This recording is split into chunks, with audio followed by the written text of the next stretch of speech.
6 na ang patay dahil sa masamang panahon sa Mindanao ayon sa NDRRMC. Ayon sa Pag-asa, patuloy na magdudulot ng pag-ulan sa Mindanao ang tail end of a cold front.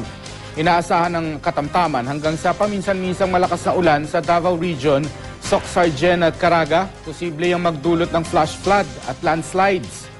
Base naman sa datos na nakalat ng Weather Central, maaring magpatuloy ang pag-ulan sa mga susunod pang araw, partikular na sa silangang bahagi ng Mindanao.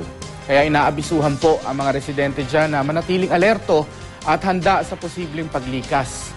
Uulanin din ang southern section ng Visayas bukas. Maliit naman ang tsansa ng pag-ulan sa Calakhang, Luzon.